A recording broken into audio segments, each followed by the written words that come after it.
there, and welcome to my channel. My name is Marie. Today I am whispering because I do not have much of a voice, unfortunately, but I hope that you will find this relaxing and comforting. Anyways, so today I have one of my favorite books here. It is Hans Christian Andersen, Fairytales, illustrated by Sven Otto S. And such a beautiful illustrated book with watercolor paintings by Sven Otto S. Here we see that this is the chimney sweep, the shepherdess and the chimney sweep, which I have also read in a different video. So let's open up and see which one we'll pick for today. Here's Thumbelina. I think that's the one. I think that's the one for today. Yeah. Let's see. Thumbelina, page 15.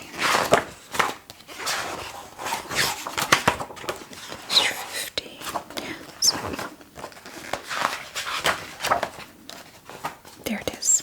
Good. And I will have to put on my glasses for this one. Good. Thumbelina. Once upon a time, there was a woman who longed to have a tiny child, but she simply did not know where to find one. So she went to see an old witch and told her, "I long with all my heart to have a little child. Won't you tell me where to find one?" "Oh, we'll soon sort that out," said the witch. "Here's a grain of barley, not the kind they grow in the farmer's field, or used to feed the hens. But if you put it in a flower pot, you'll soon see what happens," said the woman, giving the witch 12 shilling pieces. Home she went and planted the grain of barley, and at once a lovely big flower shot up, which looked just like a tulip, but its petals were tightly closed as if it was still in bud. "What a wonderful flower," said the woman, kissing the pretty and red and yellow petals. But as she kissed them, the flower gave a great snap and opened. It really was a tulip, as she could see now. But in the very heart of the flower, on the green stigma, sat a tiny little girl, delicate and graceful, no taller than the length of your thumb. And so she was called Thumbelina. For a cradle, she was giving the painted shell of a walnut with blue-violet petals for her mattress, and a rose petal for her quilt. There she slept at night, but by day she played on the table on which the woman had placed the dish, which she had edged with flowers. Their stalks lying in the water, a big tulip leaf floated there, and on that Thumbelina would sit and sail from one side of the dish to the other. She had 2 white horses, hares, to row with. It was a fine sight. She could sing too, in a voice so rare that no one had heard the like before. One night, as she was lying in her pretty bed, an ugly toad came hopping in at the window, which had a broken pane. The toad was large, wet, and hideous, and it hopped right down on the table where Thumbelina lay asleep under the red rose petal. she would make a lovely wife for my son, said the toad, and picking up the walnut shell in which Thumbelina slept, she hopped off with her through the broken pane and into the garden. The toad lived with her son on the swampy, muddy verge of a broad stream. Her son was as foul and nasty as his mother. Croak, croak, croak, oak, oak, was all he could say when he saw the pretty little girl in the walnut shell. Don't talk so loud, or you'll wake her, said the old toad. She could easily run away. She's as light as swan's down. We'll put her in the stream on one of the broad water lily leaves. For her, light and little as she is, it will be like an island. She can't run away from there while we get the house ready under the mud for the two of you to live in. There were many water lilies growing in the stream, all of them with those broad green leaves, which look as though they are floating. There's a beautiful picture here, a watercolor painting with the big toad here in the window, and little Thumbelina here sleeping in the walnut shell. Yes.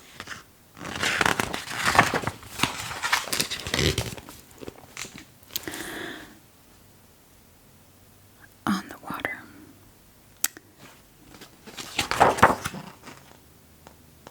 They're floating on the water. Yes. The leaf that was furthest out was also the biggest of all. And there it was that the old toad left Thumbelina in her walnut shell. The poor little tiny creature woke up very early next morning, and when she saw where she was, she began to weep bitterly. For the big green leaf was entirely surrounded by water. There was no way in which she could get back to land. The old toad sat down in the mud, decorating her house with reeds and yellow water flowers. It was to be made really attractive for her new daughter-in-law. And then she swam with her ugly son to the leaf where Thumbelina stood. They had come to fetch her pretty bed, which was to be set up in the bridal chamber before she herself arrived. The old toad bowed deep in the water before her, saying, "Here is my son, who will be your husband, and you will have a beautiful home down in the mud." Croak, croak, croak, oak, oak, was all the son could say. Then they took the pretty little bed and swam away with it, while Thumbelina sat all alone on the green leaf, crying, for she did not want to live with the ugly toad or marry her hideous son. The little fish swimming down there in the water must have seen the toad and heard what she said, because they popped their heads up to have a look at the little girl. As soon as they saw her, they thought her so beautiful that it hurt them to think of her living down below with a nasty toad. No, that must never happen. They flocked round the green stalk, holding up the leaf on which Thumbelina stood, and gnawed it through with their teeth, so that the leaf went floating down the stream, carrying Thumbelina away, far away, where the toad could not passed many strange places, and the little bird in the bushes saw her and sang, "What a beautiful maiden she is." The leaf that bore her floated further and further away until Thumbelina was carried to foreign countries. A sweet little white butterfly began to fly round and round her, and at last alighted on the leaf, for it had fallen in love with Thumbelina, who was happy now, for the toad could not reach her, and it was so delightful sailing along on the leaf. The sun shone on the water like a gleaming gold. She took off her sash and tied one end round the butterfly, the other to the leaf, which was traveling much faster now. And so was she, for she was standing on it. All of a sudden, a great Maybug flew up, caught sight of her, and on the instant it had closed its claws round her slender waist and flown into the tree with her. But the green leaf went floating on down the stream, and a butterfly flew with it, because he could not get away. Lord, but poor little Thumbelina was terrified when the Maybug flew into the tree with her. But most of all, she was distressed about the pretty white butterfly tied to the leaf, who would now starve to death because he could not get away. But none of that mattered to the Maybug, which sat down beside her on the biggest green leaf on the tree, gave her honey from the flowers to eat, and told her how beautiful she was. Although she was not in the least like a Maybug. Then all the other Maybugs living in the tree came to visit them. They looked at Thumbelina, and the spinster Maybugs raised their antennae and said, "But she only got 2 legs. How wretched. She has no antenna," they said. "Her waist is so skinny. Ugh. She looks just like a human being. Isn't she ugly?" said the female Maybugs. Although Thumbelina was so beautiful,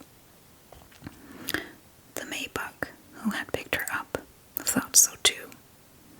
But when all the others said she was ugly, he began to believe it himself and did not want her any more.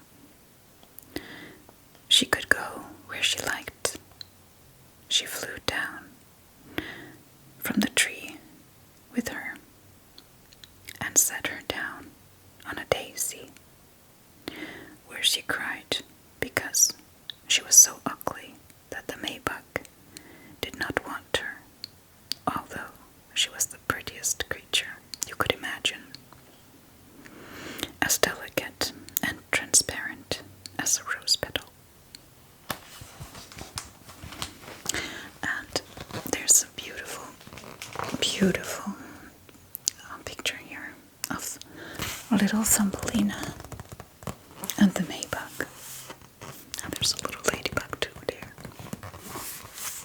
Such beautiful, so beautiful. Throughout the summer, poor Thumbelina lived all alone in the great wood. She plaited a grass hammock for herself and hung it under a big dock leaf to shield herself from the rain. She ate honey from the flowers and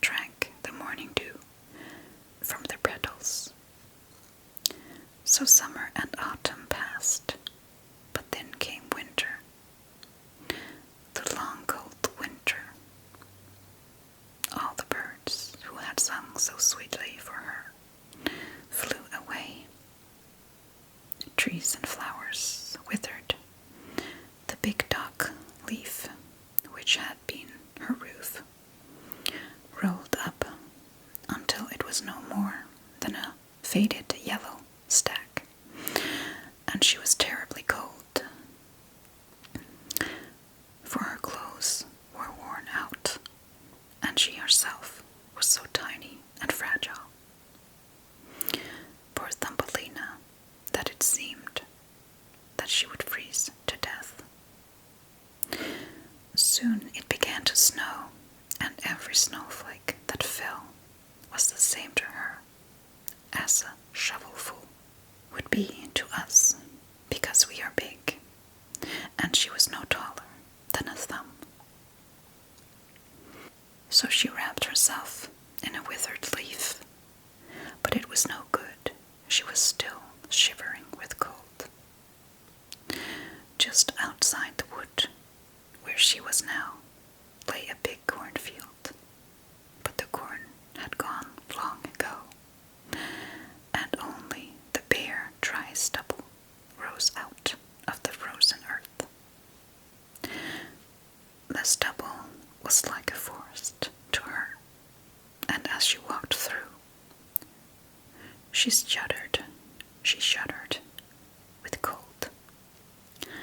Then she came to the field mouse's door, a little hole under the stubble, where the field mouse kept herself warm and comfortable, with a whole roomful of corn, a nice kitchen, and a dining room. Poor Thumbelina stopped just inside the door, like any poor beggar girl, and begged for a little piece of one bare barley corn, because she had had nothing at all to eat for 2 days. "You poor little thing," said the field mouse, for she was a good old field mouse at heart. "Come into my warm house and eat with me." Since she had now taken a liking to Thumbelina, she said, "I will gladly have you stay here for the winter, but you must keep my house nice and clean, and tell me stories, because that is what I like." And Thumbelina did what the good old field mouse asked, and led a pleasant life with her. "We're going to have a visitor soon," the field mouse told her. "My neighbor comes to see me once a week. He is even better off than I am, with a big drawing room and a beautiful velvet.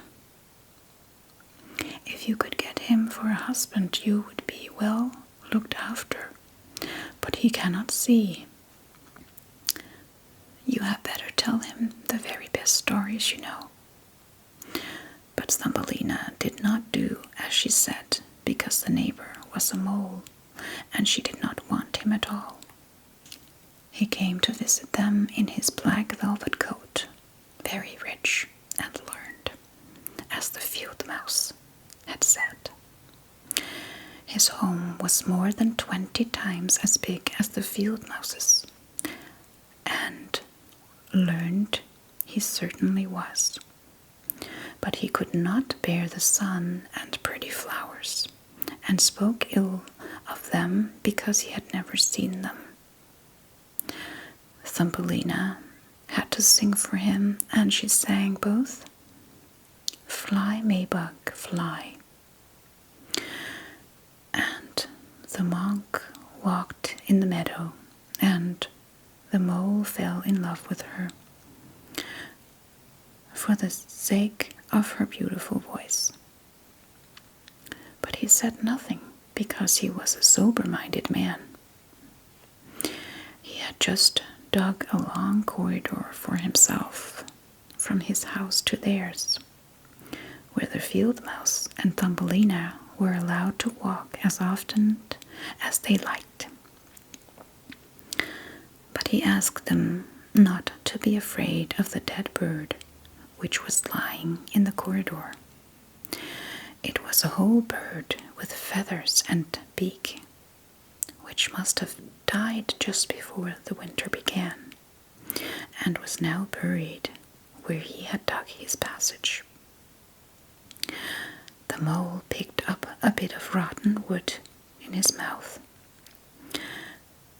for it shines like fire in the darkness, and walking ahead of them, he lighted their way down the long dark corridor. When they reached the place where the dead bird lay, the mole made a hole in the roof with his broad nose for the light to shine through. In the middle of the passage lay a dead swallow, its pretty wings pressed to its sides, its legs and head drawn in under its feathers. The poor bird must have died of cold. Thumbelina felt so sorry for it, for she loved all the little birds, which had sung so twittered, so prettily for her all summer long. But the mole gave it a... Let's just take a look at the picture here. The painting. The field mouse and Thumbelina in the cold winter scenery.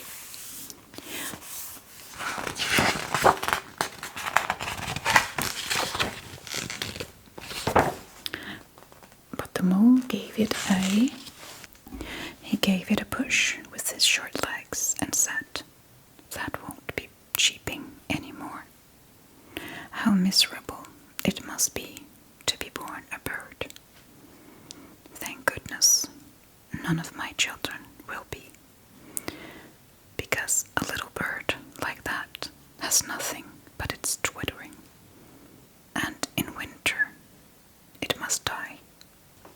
Yes, that's what you would say, being a sensible man, said the field mouse. What good is all its twittering to a bird when winter comes? It is bound to starve and freeze to death, but it must be a good life too. Thumbelina said nothing, but when the other two turned their backs on the bird, she stopped and kissed its closed eyes. Perhaps it was the one that sang to me in summertime, she thought. What joy it gave me then, dear pretty bird. The mole stopped the hole up again, blocking out the light, and took the ladies home. But that night Thumbelina could not sleep. She left her bed and wove a big blanket of hay, which she carried down and spread over the dead bird. Soft cotton wool, which she had found in the field mouse's room, down its sides, so that it would be warm on the cold ground. "Goodbye, pretty little bird," she said.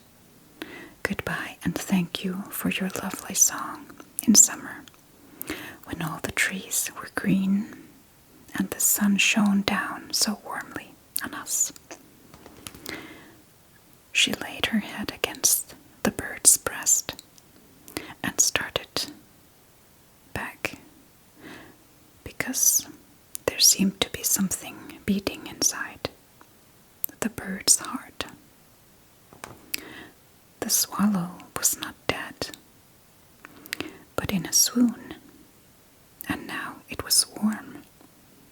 It came back to life again.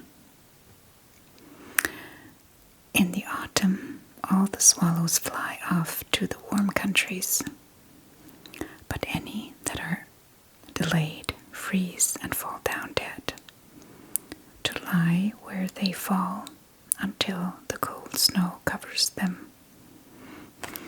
Thumbelina shook from head to toe, really frightened now, for to her the bird was very, very big. But she plucked up her courage, tucked the cotton wool more tightly round the poor swallow, and fetched the curled mint leaf, which had been her quilt, and laid it over the bird's head.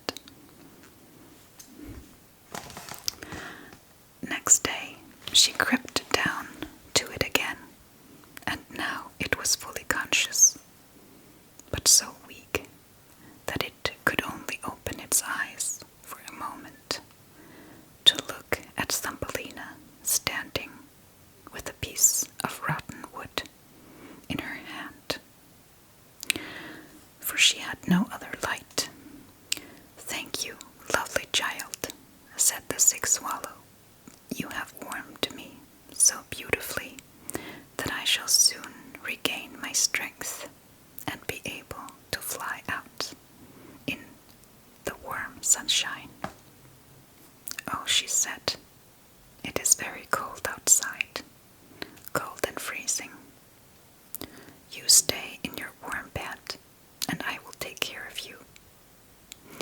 She brought water to the swallow in a petal, and he drank and told her how he had torn a wing on a thorn brush and been unable to fly away to the warm countries. At last he had fallen to earth, but he could remember no more, and had no idea how he had come to this place. The swallow stayed underground all winter, cared for by Thumbelina, who was very fond of him. She told neither the mole nor the field mouse what she was doing, because they did not like the poor swallow at all. As soon as it was spring and the sun began to warm the earth, the swallow said goodbye to Thumbelina, who opened up the hole made by the mole. The sun shone brightly through it, and the swallow asked Thumbelina to come with him. Sitting on his back, she could fly with him far out over the green forest. But Thumbelina knew that it would distress the old field mouse if she deserted her. "No, I can't," said Thumbelina. "Goodbye to you, beautiful girl," said the swallow, and out he flew into the sunshine. Thumbelina watched him, her eyes full of tears, for she was very fond of the poor swallow. "Tweet and tweet," sang the bird, flying off into the green forest. Thumbelina was very unhappy. She was never allowed to go out into the warm sunshine, and the corn that the farmer had sown over the field mouse's house had grown so high that it was like a dense forest to the little girl.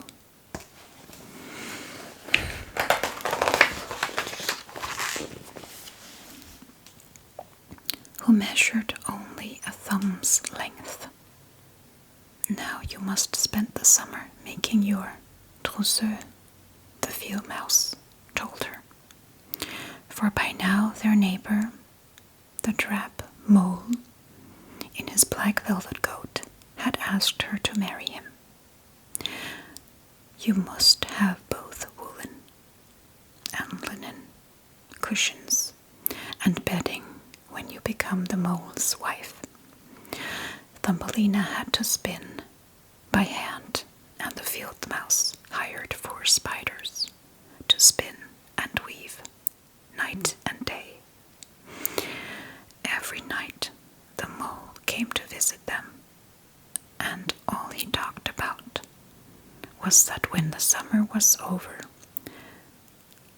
the sun would not be so hot, for now it baked the earth as hard as stone. Yes, when the summer was over, he would marry Thumbelina, but this gave her no pleasure, for she did not like the drab mole at all. Every morning at sunrise and every evening at dusk, she would creep out to the doorway, and as the wind departed, the ears of corn, so that she could see the blue sky, she thought of how light and beautiful it was out there, and longed to see her dear swallow again. But the swallow never came. He must have been flying far away among the beautiful green trees. When autumn came, Thumbelina had completed her trousseau. "You shall be married in a month," the field mouse told her. But Thumbelina wept and said she did not want to marry the dull mole. "Stuff and nonsense," said the field mouse. "Don't you be contrary, or I shall bite you with my white teeth. You are getting a fine husband, and the queen herself would envy him. His black coat. He has both food and drink in plenty. You should thank God for him." And so the wedding was arranged. The mole had already arrived to fetch Thumbelina, who was to live with him far below the ground, never to come up into the warm sunshine, which the mole hated. The poor child was very wretched at having to bid farewell to the beautiful sun, which she had at least been allowed to see from the doorway when she lived with the field mouse. "Farewell, you bright sun," she said, stretching out her arms, and she took a few steps outside the field mouse's house, because the corn had been harvested, and only the dry stubble was left. "Farewell, farewell," she said, flinging her arms around a little red flower. "Remember me to the little swallow, if you ever see him." Tweet, tweet came at that moment from above her head. She looked up, and there was the little swallow, who was overjoyed to see Thumbelina. She told him how she was being forced to marry the horrid mole and live deep underground where the sun never shone, and she could not help weeping as she spoke. "The cold winter is coming," said the little swallow, "and I am flying far away to the warm countries. Will you come with me? You can sit on my back. Only tie yourself on with your sash, and we shall fly away from the horrid mole and his dark house, far over the mountains to the warm countries, where the sun shines more sweetly than here, where it is always summer with its beautiful flowers. Fly with me, sweet little Thumbelina, who saved my life when I lay frozen in the dark earth." "Yes, I will come with you," said Thumbelina, and climbing on to the bird's back, her feet against its outstretched wings, she tied her sash firmly round the strongest feather. The swallow flew high in the air, over seas and forests, high above the great mountains, where the snow always lies. And Thumbelina froze in the cold air, but she crept under the bird's warm feathers, only poking her little head out to see all the beauty below them. At last they reached the warm countries, where the sun shone more brightly than at home. The sky was twice as high, and the most beautiful green and blue grapes grew in every hedgerow.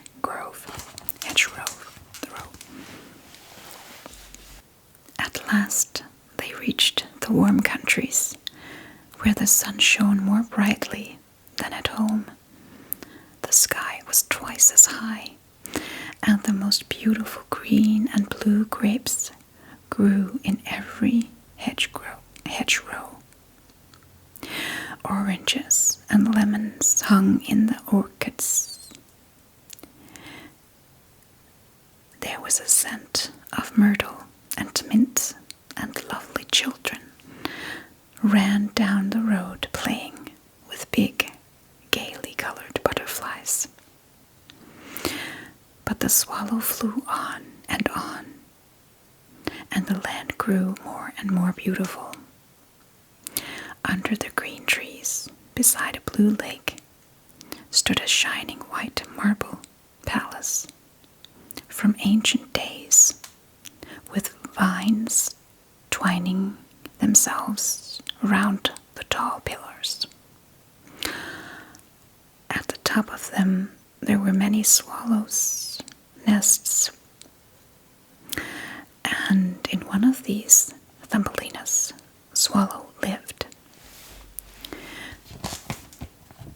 "This is my house," said the swallow, "but if you would like to choose one of the glorious flowers growing down there for yourself, I will set you down on it, and you shall have all the happiness you desire. "That would be lovely," she said, clapping her little hands. One of the great marble pillars had collapsed on the ground and broken in three, but between the fragments grew the prettiest white flowers. The swallow flew down with Thumbelina and set her on one of the broad petals. But what was her astonishment when in the middle of the flower she saw a tiny man, as white and transparent as if he was made of glass. He was wearing a beautiful golden crown on his head and had delicate white wings on his shoulders. Although he was no bigger than Thumbelina herself, he was the angel of the flower, and in each flower there lived a tiny man or woman. But this was the king of them all.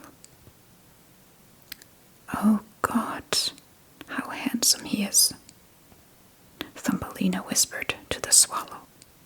"The little prince." Here we have a painting of Thumbelina on the swallow flying over the landscapes high in the sky.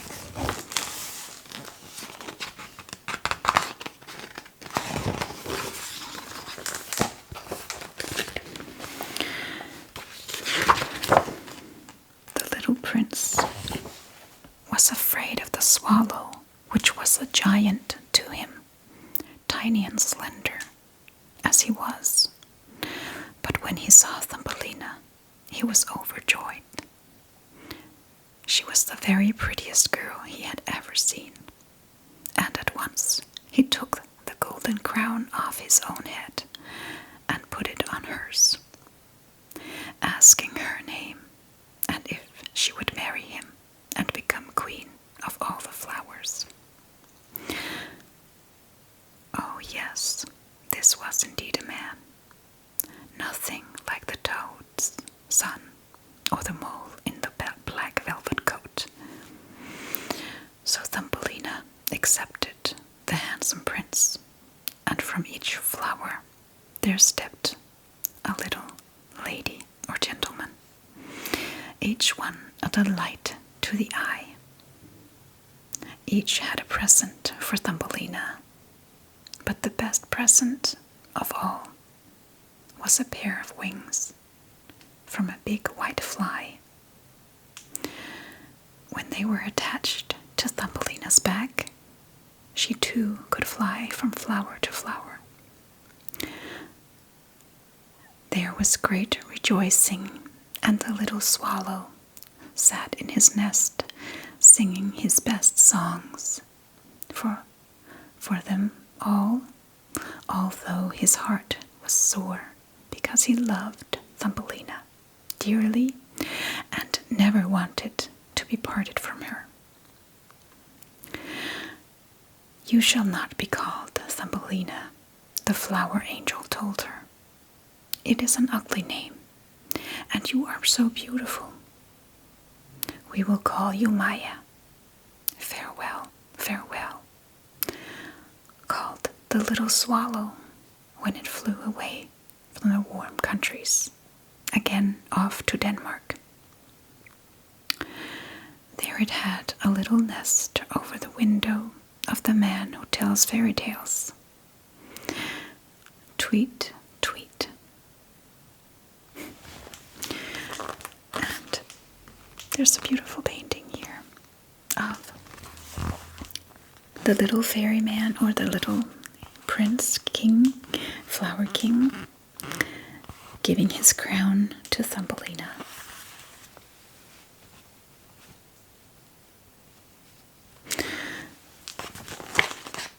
That was a beautiful fairy tale, and I especially loved the ending. That the swallow had a little nest over the window of a man who tells fairy tales. He's, of course, speaking about himself, Hans Christian Andersen. And I can imagine him sitting there by his desk, looking at a little swallow by the window, while writing this fairy tale. So, thank you for listening. I hope you enjoyed this very quiet moment here with me, and I wish you a wonderful rest of the day and a good and pleasant sleep and sweet, sweet